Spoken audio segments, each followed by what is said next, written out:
ये स्त्री पुरुष कोई भी हो, ये सब संबंध से सुख खोज रहे हैं और इसी सुख के संबंध में परस्पर बंधे हुए हैं। पर कोई दुख नहीं चाहता। सारे संबंध, सारे उपाय सुख के लिए हैं, पर सबको दुख भोगना पड़ता है। यह विचार करना चाहिए। पहला उत्तर में जो वाक्य बोले, पहले ये विचार करना चाहिए, चाहे स्त्री हो चाहे पुरुष हो, वो सुख बुद्धि से ही सारे संबंध स्वीकार किए हुए हैं। जितने भोगों का जितना भी राग है वो सुख बुद्धि से है, और जितनी भी क्रियाएं करते हैं सब सुख प्राप्ति के लिए करते हैं, पर दुख सबको भोगना पड़ता है। ये विचार करना चाहिए कि कमी क्या है। उपाय सुख के लिए करते हैं, भोगना दुख पड़ता है। तो जो पुरुष माया के पार जाना चाहता है उसे यह विचार करना चाहिए कि ये विपरीत फल मुझे क्यों प्राप्त हो रहा है। चाहता हूं सुख, संबंध भी बनाए हैं सुख के लिए, चेष्टाएं भी सुख के लिए कर रहे हैं, पर दुख क्यों मिल रहा है, ये विपरीत फल क्यों मिल रहा है। पहले विचार करना चाहिए। सुख के बदले दुख बढ़ता ही चला जा रहा है दिनों दिन, विचार करना चाहिए। जैसे एक धन को ही ले लो, इससे दिन पर दिन जलन बढ़ती जाती है, दुख बढ़ता जाता है। क्या पहले था कि 100 रुपया मिल जाए तो काम चल जाएगा, फिर हुआ 1000 मिल जाए तो काम चल जाएगा, फिर हुआ 1 लाख मिले तो बढ़िया चलेगा, फिर हुआ 1 करोड़ मिले तो बढ़िया चलेगा, फिर ऐसा लगा 1 करोड़ में क्या होना है, 100-200 करोड़ हो, फिर अब बढ़ता चला जा रहा है। भिखमंगापन बढ़ता चला जा रहा है। हमारी मांग ही भिखमंगापन है। कितना हो गया, अब करोड़ से काम नहीं चलना, अब और अरबों, अब अरब से काम नहीं चलना, अब विश्व लेवल का धनी। ये वासना, इसको एक तो पाना कठिन है, मिल जाए तो ये मृत्यु स्वरूप है। ज्ञान को ढक करके अपना बल प्रकाशित करता है, धन बल, ये मृत्यु स्वरूप है। जो इसको अपना मान करके फूल जाते हैं, इतना बैंक बैलेंस हमारे पास है, वो अपने आप को और प्रभु को भूल जाते हैं। जो धन के गर्व में है, धन के फूलन में है, वो अपने स्वरूप को भूल जाते हैं, प्रभु को भूल जाते हैं। घर, पुत्र, स्वजन, संबंधी, पशु, धन, जितना कुछ है ये सब नाशवान है। हे राजन, यदि सब कुछ सबको एक को मिल जाए, सब कुछ, तो भी उसे कहीं भी सुख और शांति नहीं मिल सकती। ये विचार करें। इसलिए जो माया के पार जाना चाहते हैं उसे ये भी समझ लेना चाहिए कि स्वर्ग आदि लोक लोकांतर जो है, ये भी सीमित कर्म का फल भुगवा करके एक अच्छा स्वप्न जैसा, फिर उसे इसी दुखालय मृत्यु लोक में आना पड़ता है। अब ऐसा विचार करके तस्मात् गुरुम प्रपद्येत जिज्ञासु श्रेय उत्तमम शाब्दे परे च निष्णातम ब्रह्मण्युपशमाश्रयम। ऐसा विचार करके अब उसको सदगुरुदेव की शरण में जाना चाहिए। जो विचारवान है, बुरे आचरणों का त्यागी है, गुरु को साक्षात प्रभु समझता है, निष्कपट भाव से उनकी सेवा करता है, उन पर पूर्ण विश्वास रखता है, तो उसको इन 16 बातों में देखना चाहिए कि हमारे हृदय में कितनी आ गई हैं। गुरु भक्त, गुरु आश्रित के हृदय में 16 बातें जागृत होती है या वो धारण करता है। पहला, उसको ब्रह्मचर्य पर नजर हो जाएगी। जो गुरु कृपा पात्र, चाहे गृहस्थ हो चाहे विरक्त हो। कभी कभी बड़ा आश्चर्य होता है, अभी 2 वर्ष हुए होंगे ब्याह हुए, अपने ही परिकर के बच्चे, अभी कल आए थे, सबके सामने कह रहे थे कि 1.5 वर्ष से हम दोनों ब्रह्मचर्य हैं और कोई संतान नहीं करेंगे और आजीवन ब्रह्मचर्य रह करके आपकी आज्ञा में भजन करेंगे। ये हम 1.5 वर्ष रहने के बाद आपसे प्रार्थना कर रहे हैं कि हम ब्रह्मचर्य से रहना चाहते हैं, आप आज्ञा कीजिए। दिमाग कहाँ नहीं करता। अपने लोग वैरागी हैं, जरा इस बात पर विचार करो, इसीलिए कह रहे हैं विचार करो कि ग्रह त्यागी हैं, संसार के त्यागी कहलाते हैं, पर अंदर सुख बुद्धि रखते हैं भोगों पर। कितना विक्षेप देते हैं भोग। अभी 22-24 का बच्चा है, 24-25 को होगा, और वो कह रहा मैं 1.5 वर्ष से ब्रह्मचर्य, अभी नया ब्याह हुआ है। और ऐसे परिवार का नहीं कि मिथ्या भाषण या ऐसा नहीं, वो खूब आप लोग तो जानते ही हैं, पूरा परिवार अनन्य है, श्री जी का अनन्य भक्त है। तब आश्चर्य होता है, एक ही जगह रहना है और ब्रह्मचर्य से रहना है। तब लगता है केवल कृपा, दूसरा कुछ नहीं हो सकता। अपने लोग डरते रहे हैं, देखना नहीं है, उस जगह नहीं जाना है, डरते रहे, जैसे सांप को देख के डरता है, विषयों से डरते रहे। और ये बहादुर विषयों के बीच में रहकर कृपा से कैसे ये मतलब दिमाग नहीं कहा करता, ऐसा कैसे हो। और ऐसे एक नहीं है, श्री जी के परिकर में 10-20 तो ऐसे हैं जो गृहस्थी में नवीन अवस्था के, और ऐसे एक कृपा। गुरु कृपा पात्र का सबसे पहले व्यभिचार पर शासन होता है, ब्रह्मचर्य पर उसकी दृष्टि जाती है। क्योंकि जब तक ब्रह्मचर्य नहीं तब तक ये अध्यात्म की नींव है। ब्रह्मचर्य आ ही जाएगा, आपको अच्छा ही नहीं लगने लगेगा, धीरे धीरे आपका मन उपरति को प्राप्त होने लगेगा। दूसरा है किसी को दुख नहीं पहुंचाना, हिंसा नहीं करनी, ये बात आने लगेगी। तीसरा, हमको कोई दुख दे हम सह जाएंगे, शिकायत नहीं करेंगे। तीसरी बात, ये 16 लक्षण आते हैं सच्चे शिष्य के हृदय में। हम दुख सुख को समान भाव से सह जाएंगे। चौथा, गुरु कृपा से हमें सब जगह भगवत दर्शन करना है, सब जगह हमारे प्रभु हैं। पांचवा, केवल एक वस्तु प्राप्त करने योग्य हैं तो प्रभु हैं, ये समझ में आ गई। छठवां, चाहे जंगल में हो चाहे भीड़ में हो, मैं सदैव एकांत में ही रहूंगा। ये गुरु कृपा से कला जागृत होती है, चाहे जंगल की एकांत गुफा में हो चाहे सभा में हो, हम सदैव एकांत ही रहेंगे, अर्थात प्रभु के ही चिंतन में रहेंगे।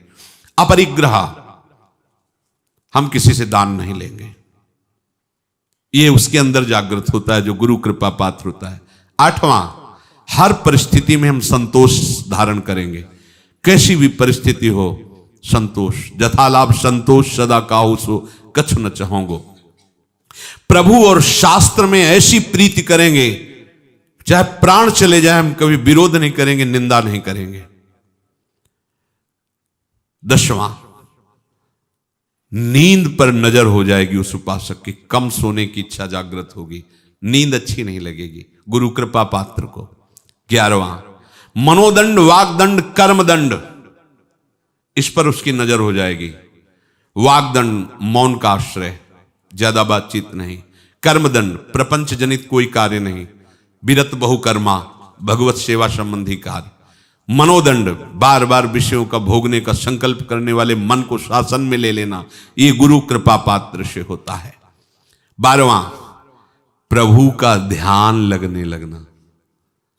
गौर वर्ण श्यामल चरण रच मेहंदी के रंग, ये गुरु कृपा पात्र। यहां प्यारोडुम क्षमते ने अच्छी सुकादी नाम तो ध्यानगम, पर गुरु कृपा पात्र के मानस पटल पर गुरु कृपा से झलकने लगते हैं युगल सरकार, साधन बल से नहीं। साधन बल से तो प्यारोडुम क्षमते, क्षमता शब्द बहुत विचित्र शब्द है, किनके लिए? शुकादि नाम तो ध्यानगम। और गुरु कृपा पात्र चाहे जैसा, और ये युगल सरकार झलकने लगते हैं उसके मानस पटल पर।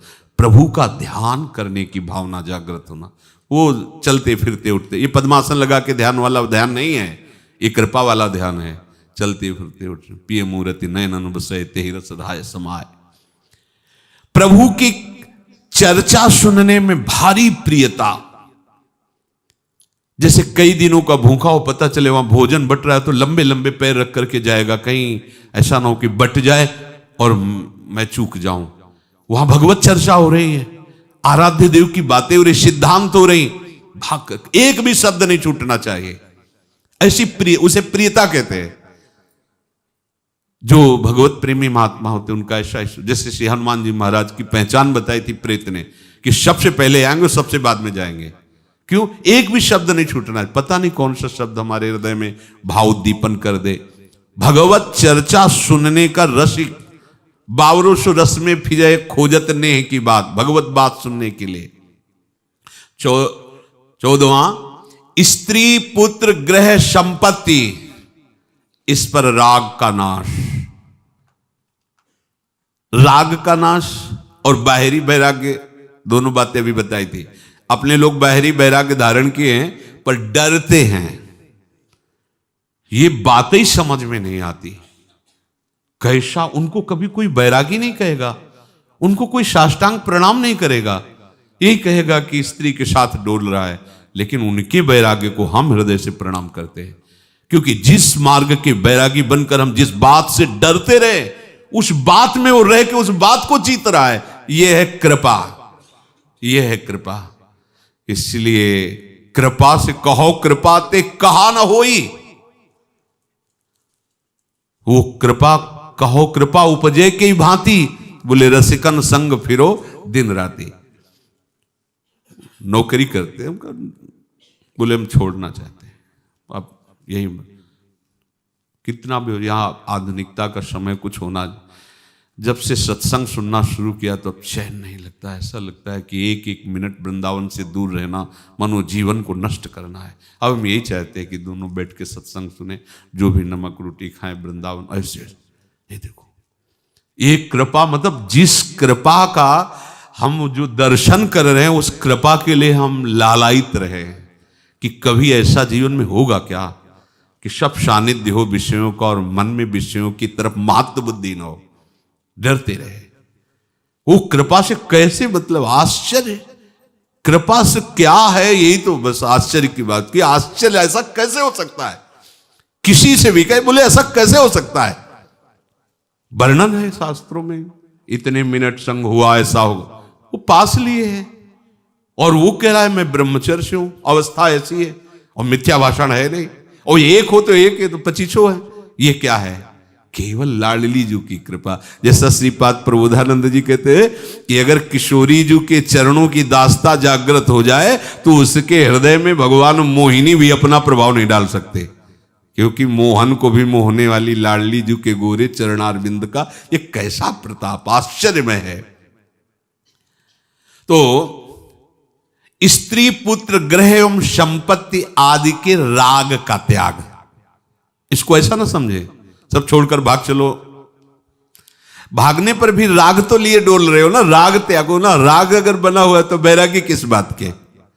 अपने लोग बैराग्य का सीधा मतलब समझते हैं पैंट शर्ट उतार करके और मार्किन और कपड़ा पहन लेना, इसी को बैरागी कहते हैं। ये वस्त्र का बदलाव है, उद्देश्य का नहीं। उद्देश्य के बदलाव से राग का त्याग होगा। प्रिया प्रीतम की प्राप्ति का उद्देश्य तो राग का त्याग। भक्तों से कैसे आदर सहित व्यवहार किया जाता है, गुरुदेव कृपा पात्र के हृदय में आ जाता है।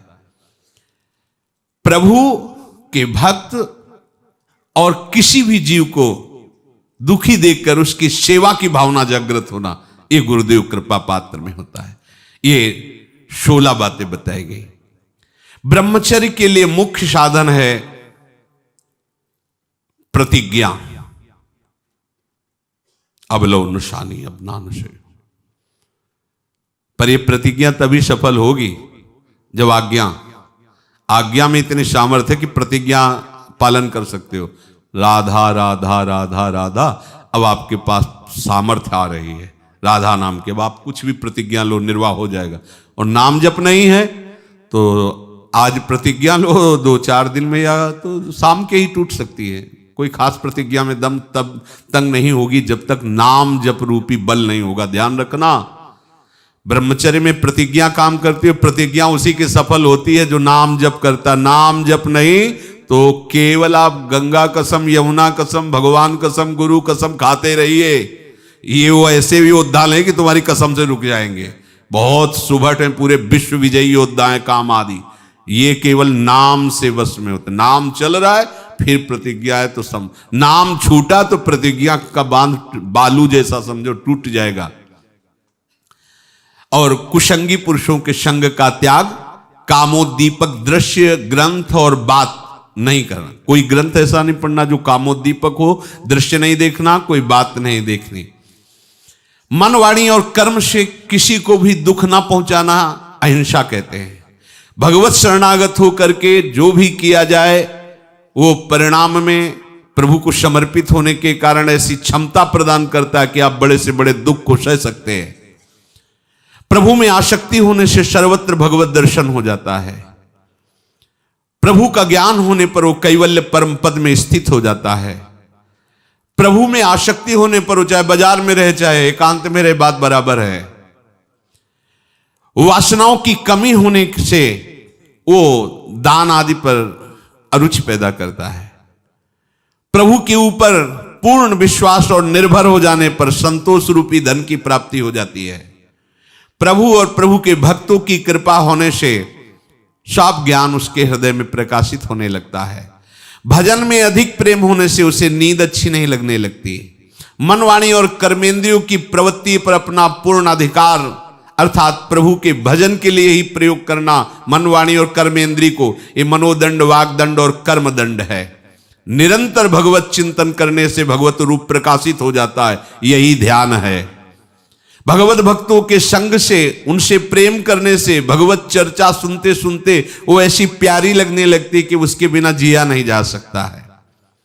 ये सब कुछ हमारे पास जो है वो प्रभु का दिया हुआ है और प्रभु की प्राप्ति के लिए ऐसा दृढ़ भाव होने से स्त्री, पुत्र, घर, मकान आदि में आसक्ति नहीं रहती, राग नहीं रहता। प्रभु की कृपा होने से प्रभु भक्त प्राप्त होते हैं। प्रभु की कृपा होने पर प्रभु के भक्त प्राप्त होते हैं और भक्तों की कृपा होने से प्रभु से प्रेम हो जाता है। प्रभु की कृपा होने पर भक्त सेवा प्राप्त होती है और भक्त सेवा से भगवत सेवा की रीति प्राप्त हो जाती है। गुरु का बिछौना, पीने का जल, गुरु की पादुका, गुरु के बैठने का आसन, ये सब गुरु के समान हैं। इनका आदर गुरु के समान ही करना चाहिए। गुरु का बिछौना, गुरु का पीने का जल, गुरु की पादुका, गुरु की बैठने की वेदी, उनका आसन आदि ये गुरु के समान ही सम्माननीय है, क्योंकि ये गुरुदेव के हैं। गुरु के सामने किसी को उपदेश देना अपराध है। गुरु के सामने बैठकर किसी को मंत्र देना या अपराध है। या तो उनकी आज्ञा हो कि अब आप ऐसा कीजिए, नहीं तो वर्जित है। उपासक के लिए गुरु आज्ञा ही भक्ति का मार्ग प्रकाशित करती है और चित्त को शांत करती है। शिष्य तीन प्रकार के होते हैं, उत्तम, मध्यम और अधम।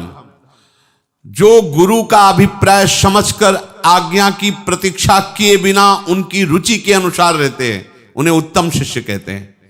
गुरु का अभिप्राय समझकर हमारे गुरु कैसे प्रसन्न होंगे, उनका अभिप्राय क्या है, और आगे से आगे, आगे से आगे बिल्कुल ठीक वैसे ही चेष्टा, वो उत्तम शिष्य होते हैं। जो इंतजार करते हैं, जब कहेंगे तब कर देंगे, आज्ञा मिलने पर फिर कार्य प्रारंभ करते हैं, वो मध्यम शिष्य होते हैं। और जो गुरु की आज्ञा होने पर भी उसके अनुसार आचरण नहीं करते और अपने को शिष्य मानते हो, अधम शिष्य होते हैं। गुरुदेव की सेवा करते हुए कभी कभी उनकी आज्ञा का पालन न करना मंगल होता है। जैसे गुरुदेव कह दें, उनको आवश्यक है, उनका शरीर दर्द कर रहा है, गुरुदेव कह दें नहीं दबाना, चलो जाओ, खड़े रहना। नहीं महाराज, एक बार कृपा करके हमें आदेश दीजिए, हम दबाएंगे नहीं, हमने कह दिया नहीं हम दबाएंगे महाराज, ऐसा बस कृपा कीजिए, कृपा कीजिए, मतलब वो ऐसे। देखो कभी कभी आ जाया करो। जब शुरुआत में तो गुरुदेव भगवान ने कहा कि पूर्णिमा और अमावस्या के दिन आ जाया करो, बस ऐसे एकांत हम रहते हैं, कोई पर नहीं, आज्ञा पालन करो। तो हमको महाराज पढ़े, ये तो पहले से थी हमारे पास, अब हमने पढ़ा है महाराज जी शास्त्रों में कि गुरु की ऐसी आज्ञा का पालन नहीं करना चाहिए जो उनसे दूरी बनावे।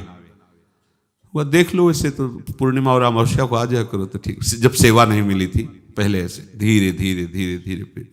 तो जब गुरुदेव तुमसे सेवा के लिए मना करें तो उनकी इस आज्ञा का पालन न करें, स्पष्ट लिखा हुआ है। तुम छोड़ो ये सेवा, छोड़ो, चलो बाहर निकलो, खड़े हो जा करके। खड़े हो गए, जब सेवा का टाइम हो गया फिर सेवा में लग गए। मना किया था क्यों करो, चलो बाहर निकलो, फिर निकल गए, फिर आके सेवा में। मतलब अपने को, अपना अस्तित्व तो नहीं है। और अगर मान हुआ, कई साल से सेवा करें, जरा सी बात में निकाल निकल गए। अच्छा, वो निरपेक्ष है, तुम्हारी सेवा व्यर्थ नहीं जाएगी, वो बैंक में जमा है, तुम्हारे काम आएगी, तुम्हारा मंगल होगा, परंतु उनकी करुणा से वंचित हो गए। यदि गुरुदेव सेवा के लिए मना कर दे तो दैन्य होकर बार बार प्रार्थना करो, और एक बार नहीं अनेक बार उनकी इस आज्ञा का उल्लंघन करो। एक बार नहीं, अनेक बार। नहीं मल नहीं, सोनी लगा नहीं लगाना, चलो बाहर चलो, फिर सुबह सुबह मना किया तो सोनी रख दे, फिर सोनी लगा। वो देख लेंगे ना, हाँ ठीक है, फिर वो तुम पर प्रसन्न हो जाएंगे। कई बार गुरुदेव इस प्रकार से अपने शिष्य के समर्पण की परीक्षा लिया करते हैं। जिस शिष्य में गुरु सेवा किए बिना रहा ना जाए और सेवा छूटने पर ऐसी व्याकुलता हो जैसे प्राण निकल रहे हैं, उसे गुरुदेव कभी सेवा से अलग भी नहीं कर सकते। वो कहे भी भले दें, सेवा से अलग नहीं कर सकते। सर्वदा महासुख प्राप्ति के लिए दुखों को सहते हुए भी गुरु के बताए हुए उपासना और सिद्धांत पर चलने से निश्चित इस मार्ग के पथिक को लक्ष्य की प्राप्ति हो जाती है।